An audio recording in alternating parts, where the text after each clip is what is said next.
देखिए Indian eco का chapter number 1 है, Indian economy on the eve of independence. यहाँ पर हम बात कर रहे हैं 1947 से पहले, बिफोर 1947। 1947 से पहले जब इंडिया इंडिपेंडेंट नहीं हुआ था तो ब्रिटिशर्स का अनदर नेम क्या होता है हमारा? Colonial rule. ब्रिटिशर रूल कहते हैं या फिर कॉलोनियल रूल कहते हैं हमसे। ब्रिटिशर या कॉलोनियल रूल में सबसे पहला हमारा टॉपिक आता है, ये क्वेश्चन सेम आता है। Before the advent of britisher rule Indian economy was, मतलब ब्रिटिशर के रूल से भी पहले, ब्रिटिशर के रूल से पहले इंडियन इकोनॉमी कैसी थी? तो सबसे पहले थी प्रॉस्परस इकोनॉमी, मतलब इंडियन इकोनॉमी इंडिपेंडेंट थी, सेल्फ रिलायंट थी। दूसरा एग्रेरियन इकोनॉमी। एग्रेरियन इकोनॉमी का मतलब है कि मेन सोर्स ऑफ इनकम लोगों का कहाँ से आता था? एग्रीकल्चर से आता था, कॉलोनियल या ब्रिटिशर रूल से पहले। Well known handicraft industry, India की जो जितने भी चीजें जैसे कपड़े वगैरह बनाए जाते थे वो हाथ से बनाए जाते थे, एक बहुत बड़ी इंडिया की हैंडीक्राफ्ट इंडस्ट्री थी। तो अगर ये आ जाए क्वेश्चन की before the advent of britisher rule, मतलब ब्रिटिशर या कॉलोनियल रूल आने से पहले इंडियन इकोनॉमी कैसी थी, एमसीक्यू में भी आता है। प्रॉस्परस थी, मतलब independent self reliant, agriculture main source of income था, और वेल नोन हैंडीक्राफ्ट इंडस्ट्री थी। अब आया यहाँ पे ब्रिटिशर रूल, ये क्वेश्चन बुक में भी दे रखा है। ड्यूरिंग ब्रिटिशर या colonial rule condition of agriculture. अब ब्रिटिशर रूल आया तो वो एग्रीकल्चर की कंडीशन खराब हुई होगी या सही होगी? ब्रिटिशर रूल आने से खराब हुई थी। तो इसे कहते हैं stagnation in agriculture sector. Stagnation का मतलब होता है कि हमारा एग्रीकल्चर सेक्टर में डाउनफॉल आया। तो ड्यूरिंग ब्रिटिशर, या दूसरा नाम क्या है, colonial rule, condition of agriculture. तो ध्यान रखना, ब्रिटिशर रूल आने पे एग्रीकल्चर सेक्टर में क्या आया था? डाउनफॉल, जिसे हम कहते हैं स्टैग्नेशन। अब उस डाउनफॉल या स्टैग्नेशन के क्या क्या रीजन थे? पहला था हमारा लैंड सेटलमेंट सिस्टम, बहुत इंपॉर्टेंट है, अलग से भी आ रहा था। लैंड सेटलमेंट सिस्टम को हम जमींदारी सिस्टम भी कहते हैं। कौन सा सिस्टम? जमींदारी सिस्टम। इसमें फार्मर्स को, जो जमींदार है, बड़े बड़े जो किसान हुआ करते थे, वो छोटे छोटे फार्मर्स को जमीन दिया करते थे, और उस जमीन के बदले ये फार्मर्स क्या देते थे? जमींदारों को रेंट देते थे। ठीक है। दूसरा, जो भी इन फार्मर्स के पास इनकम होती थी, जो भी इन फार्मर्स के पास इनकम होती थी, ये जमींदार in the form of tax उनसे क्या कर लेते थे? कलेक्ट कर लेते थे, और आगे ब्रिटिश गवर्नमेंट को थोड़ा बहुत पैसा दे देते थे। तो फार्मर्स का लैंड सेटलमेंट सिस्टम में दो तरह से एक्सप्लॉइटेशन हुआ। एक तो जो जमीन देते थे ना रेंट पे, उसके बदले बहुत ज्यादा रेंट चार्ज करते थे फार्मर्स। दूसरा, जो भी फार्मर्स को इनकम होती थी ना खेती करके, उसका 90-80% क्या कर लेते थे? टैक्स के फॉर्म में ले लेते थे। इसे हम कहते थे लैंड सेटलमेंट सिस्टम। इसी के ऊपर मूवी भी आई थी जो आमिर आमिर खान की आई थी, लगान। तो देखो, land settlement system is also known as, इसका दूसरा नाम क्या है? लैंड टेन्योर सिस्टम भी कहते हैं, अगर पेपर में आता है। Land settlement system, zamindari system, या तीसरा क्या है? Land tenure system.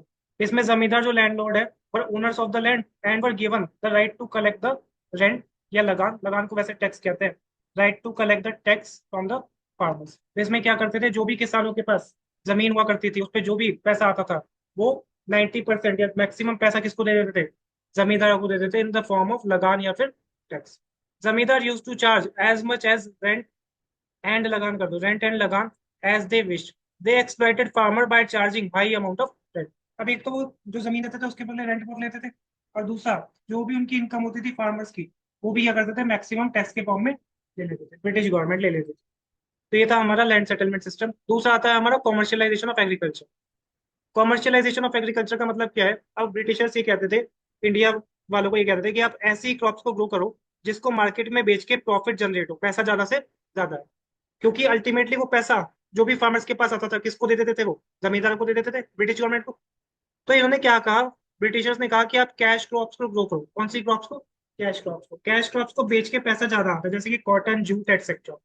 तो कॉमर्शियलाइजेशन ऑफ एग्रीकल्चर का मतलब क्या है? It means production of cash crop rather than food crops. Food crop से पैसा कम आता था, कैश क्रॉप से पैसा ज्यादा आता था। तो इन्होंने क्या कहा, इफ कौन सी क्रॉप्स को करवाया? कैश क्रॉप को कॉमर्शियलाइज करवाया। समझ आया?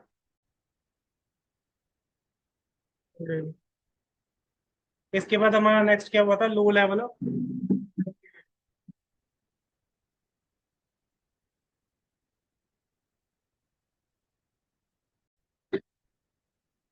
थर्ड क्या हुआ था एग्रीकल्चर सेक्टर में? Low level of productivity. Britisher rule के टाइम पे ना इरिगेशन फैसिलिटी कम थी, फर्टिलाइजर वगैरह क्या थे? कम थे। अब फर्टिलाइजर कम होंगे, पानी की समस्या होगी, दिक्कत होगी, तो प्रोडक्टिविटी भी क्या होगी जमीन की? कम हो जाएगी। प्रोडक्टिविटी मतलब कैपेबिलिटी टू प्रोड्यूस। ठीक है। नेक्स्ट है scarcity of investment. Britisher rule के टाइम पे ना कोई भी स्मॉल फार्मर्स को हेल्प करने के लिए रेडी नहीं था। उनके लिए कोई भी रिसोर्सेज या कोई भी टेक्नोलॉजी फार्मर्स को प्रोवाइड करने के लिए इंसेंटिव नहीं लेता था। तो इन्वेस्टमेंट की क्या थी? कमी थी। ना तो ट्रैक्टर हुआ करते थे, ना कोई टेक्नोलॉजी थी, ना उनके पास रिसोर्सेज हुआ करते। तो फटाफट से, ब्रिटिशर रूल से पहले इंडियन इकोनॉमी प्रॉस्परस थी, वेल नोन हैंडीक्राफ्ट इंडस्ट्री थी, और एग्रेरियन इकोनॉमी थी। फिर ब्रिटिशर रूल आया, कॉलोनियल रूल, तो इंडियन इकोनॉमी में एग्रीकल्चर सेक्टर में क्या आया? स्टेगनेशन आया, डाउनफॉल। क्या क्या रीजन है? सबसे पहले लैंड सेटलमेंट सिस्टम। एक तो फार्मर से रेंट ज्यादा चार्ज करते थे, और जो भी पैसा फार्मर का होता था वो टैक्स के फॉर्म में, लगान के फॉर्म में ले लेते थे। देख लो, इसे एक बार रिवीजन हो जाएगा। इसको हम लैंड टेन्योर सिस्टम भी कहते हैं। उसके बाद क्या हुआ था? Commercialisation of agriculture. इसमें क्या हुआ था? ब्रिटिशर ने क्या कहा कि कैश क्रॉप्स को ग्रो करो और बेचो, कॉटन जूट, उससे पैसा क्या होगा? ज्यादा आएगा। फायदा किसका है अल्टीमेटली? ब्रिटिशर का। उसके बाद क्या हुआ? लो लेवल ऑफ प्रोडक्टिविटी थी, फर्टिलाइजर इरिगेशन फैसिलिटी नहीं थी, और इन्वेस्टमेंट की भी क्या थी? कमी थी। मतलब रिसोर्सेज और टेक्नोलॉजी कोई भी फार्मर को देने को तैयार नहीं होता था। वो कौन सा था? हमारा एग्रीकल्चर सेक्टर। अब कॉलोनियल रूल के, ब्रिटिशर रूल के टाइम पे इंडस्ट्रियल सेक्टर कैसा था? इंडस्ट्रियल सेक्टर कैसा था? इंडस्ट्रियल सेक्टर मतलब क्या हुआ? इंडस्ट्रीज। तो poor condition of industrial sector as follows. Poor condition थी किसकी? इंडस्ट्रियल सेक्टर की भी। क्या क्या था? Decline of handicraft industry. अभी देखो, हमने सबसे पहले देखा था कि ब्रिटिशर्स के आने से पहले इंडिया की हैंडीक्राफ्ट इंडस्ट्री क्या थी? वेल नोन थी। मतलब हैंडीक्राफ्ट इंडस्ट्री बहुत अच्छी थी। लेकिन ब्रिटिशर रूल ने उनको भी क्या कर दिया? डिक्लाइन कर दिया, बर्बाद कर दिया। बहुत इंपॉर्टेंट है। इसमें क्या हुआ था, ध्यान से समझना। ब्रिटिशर्स ना, ब्रिटिश गवर्नमेंट क्या करती थी? इंडिया से रॉ मटेरियल इंपोर्ट करती थी। इंडिया से रॉ मटेरियल इंपोर्ट करती थी चीपर रेट पे। वो कहती थी तुम हमें रॉ मटेरियल दो और हम उसके बदले कम पैसे तुम्हें देंगे। इंपोर्ट किया ब्रिटिशर ने इंडियन गवर्नमेंट से, इंडिया से किया, और पैसे क्या देती थी? कम देती थी। और इस जो रॉ मटेरियल खरीदा, उस रॉ मटेरियल से ब्रिटिश क्या बनाते थे? फिनिश गुड बनाते थे। क्या बनाते थे? Finish good. और फिर फिनिश गुड्स इंडिया को क्या करते थे? सेल करते थे। और इंडिया को कौन से रेट पे करते थे? हाई रेट पे करते थे। तो इंडिया को दो तरह से नुकसान हुआ। पहला, जो रॉ मटेरियल बेच रहे हैं उसके बदले पैसा कम मिल रहा है, क्योंकि वो चीपर रेट पे बेच रहे हैं। और जो फिनिश गुड्स खरीद रहे हैं उसके बदले पैसे देना पड़ेगा। यहाँ पे पैसा आता, पैसा तो कम आ रहा है। और एक्सपोर्ट के बदले हमें पैसा आता है, वो कम आ रहा है। और यहाँ पर जो फिनिश गुड खरीद रहे हैं उसके बदले ज्यादा पैसा देना पड़ रहा है। तो इसे हम डुअल फोल्ड पॉलिसी भी कहते हैं। क्या है? Dual fold policy. तो सबसे पहले इंडस्ट्रियल सेक्टर में क्या हुआ था? डिक्लाइन हुआ था। किस वजह से हुआ था और कैसे हुआ? समझ आया? रॉ मटेरियल इंडिया से ब्रिटेन में जाता था कम रेट पे, और फिनिश गुड वहां से आता था ज्यादा रेट पे, high rate. Indian handicraft industry was exploited in the two ways. Britain import raw material from India at cheaper rate, and they used to sell finished goods to India at higher rate. समझ आए? दूसरा, adverse effect of decline of handicraft industry. एक तो handicraft industry decline है, दूसरा उसका क्या हुआ? एडवर्स इफेक्ट हुआ। एडवर्स इफेक्ट में क्या आएगा? High level of unemployment. अब देखो, ये जो ब्रिटेन वाले थे ना, ब्रिटिश गवर्नमेंट ही क्या करती थी? मशीन से कपड़े बनाती थी। मशीन मेड गुड्स होते थे। अब इंडिया में सपोज करो हमें एक हाथ से सिला हुआ कपड़ा मिल रहा है एक मशीन से, हम किसको प्रेफर करेंगे? मशीन वाले को। तो इंडिया में क्या हुआ? ज्यादा से ज्यादा मशीन मेड गुड्स इंपोर्ट होने लगे। अब नुकसान क्या हुआ कि जो लोग हाथ से बनाते थे उनका तो क्या हुआ? उनकी जॉब चली गई। तो अनएम्प्लॉयमेंट लेवल क्या हुआ? बढ़ गया, क्योंकि हैंडीक्राफ्ट इंडस्ट्री खत्म हुई। मशीनों से बन रहा है तो लेबर की क्या जरूरत है? कैपिटल इंटेंसिव पड़ा है ना। लेबर इंटेंसिव बेकार हो गया, तो अनएम्प्लॉयमेंट लेवल बढ़ गया। ठीक है। दूसरा यहाँ पर decline of handicraft industry. Next point देखो।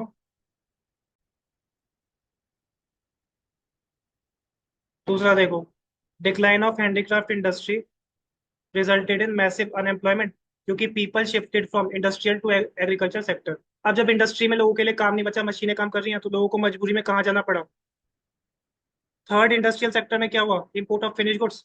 अब Indian handicraft goods could not compete with the foreign machine made goods. Obvious सी बात है कि जब फॉरेन का मशीन मेड गुड्स है ब्रिटिशर्स का, क्या इंडिया की हैंडीक्राफ्ट इंडस्ट्री उससे कॉम्पीट कर पाएगी?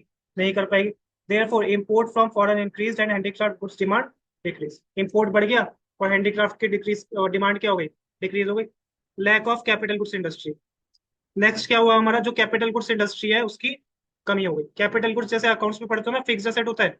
फिक्स्ड एसेट क्या होता है? Which help in the production of other goods. जैसे मशीनरी है, वो हमें हेल्प करती है in the production of other goods. उसकी भी क्या थी? कमी थी ड्यूरिंग कॉलोनियल रूल। तो capital goods refers to those industries which help in the production of other goods. For example, capital goods का एग्जाम्पल क्या होगा? मशीनरी एक्सेट्रा थी। वो तो ब्रिटेन के पास थी ना मशीन, है इंडिया के पास तो मशीनें नहीं थी। तो कॉलोनियल रूल के टाइम पे या ब्रिटिश रूल के टाइम पे क्या क्या हुआ था इंडस्ट्रियल सेक्टर में? सबसे पहले decline in handicraft industry. Raw material सस्ते रेट पर भेज रहे हैं और हाई रेट पे खरीद रहे हैं, ये लिख के आना है पेपर में। एडवर्स इफेक्ट, लोग अनएम्प्लॉयड हो गए। और दूसरा, लोग शिफ्ट हो गए इंडस्ट्रियल सेक्टर से एग्रीकल्चर, क्योंकि इंडस्ट्री में तो लेबर इंटेंसिव खत्म हो गया। फिनिश गुड्स का इंपोर्ट करने लगे। फिनिश गुड्स फिनिश जो गुड्स थे वो एक तो अच्छी क्वालिटी के, दूसरा इंडिया के जो गुड्स थे हैंडमेड वो कॉम्पीट नहीं कर पा रहे थे। और capital goods industry which help in the production of other goods, वो कैपिटल गुड्स होते हैं, उसकी भी क्या थी, कमी थी ड्यूरिंग कॉलोनियल। समझ आया यहाँ तक? एक हमने देखा एग्रीकल्चर सेक्टर की कंडीशन, इंडस्ट्रियल सेक्टर, और तीसरा है ऑक्यूपेशनल स्ट्रक्चर। ये है ऑक्यूपेशनल स्ट्रक्चर। ऑक्यूपेशनल स्ट्रक्चर का मतलब क्या, ऑक्यूपेशन से ही पता चल रहा है, डिस्ट्रीब्यूशन ऑफ पर्सन। बचपन में पढ़ा होगा primary sector, tertiary sector, secondary sector. तो कितने लोग प्राइमरी सेक्टर में लगे हैं एग्रीकल्चर, कितने लोग सेकेंडरी में लगे हैं, और कितने लोग टर्शियरी सेक्टर में काम कर रहे हैं, उस डिस्ट्रीब्यूशन ऑफ पर्सन को हम क्या कहते हैं, ऑक्यूपेशनल स्ट्रक्चर कहते हैं।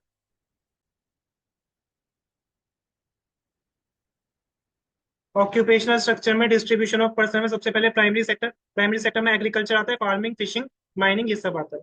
उसके बाद इंडस्ट्रियल सेक्टर में कंपनी वगैरह इंडस्ट्रीज कंस्ट्रक्ट होती है। जैसे मैन्युफैक्चरिंग इंडस्ट्री है तो रॉ मटेरियल किस में कन्वर्ट कर रही है, फिनिश गुड्स। और उसके बाद टर्शरी सेक्टर आता है जिससे हम क्या कहते हैं, सर्विस। समझ आया? प्राइमरी सेक्टर में agriculture sector, farming, fishing, mining.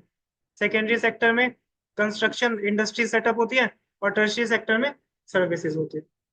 Colonial rule के टाइम पे डोमिनेंस किसकी थी, एग्रीकल्चर सेक्टर। 75% वर्कफोर्स किस में लगी थी, एग्रीकल्चर सेक्टर। 10% वर्कफोर्स किस में लगी थी, सेकेंडरी। और 15% किस में लगी थी, टर्शरी। 75, 10 और 15, प्राइमरी, सेकेंडरी और टर्शरी। क्या आ जाएगा? अब ये एक बार सैंपल पेपर में आया था, 2023 की बात है। ऑक्यूपेशनल स्ट्रक्चर में ना रीजनल वेरिएशन था। रीजनल वेरिएशन मतलब डिफरेंसेस थे अकॉर्डिंग टू रीजन या स्टेट्स। इसका मतलब क्या है, आंध्र प्रदेश, केरला, कर्नाटका, महाराष्ट्र, वेस्ट बंगाल। आंध्र प्रदेश, केरला, कर्नाटका, महाराष्ट्र और वेस्ट बंगाल। इसमें ना जो ज्यादा वर्कफोर्स थी वो एग्रीकल्चर की। एक सेकंड।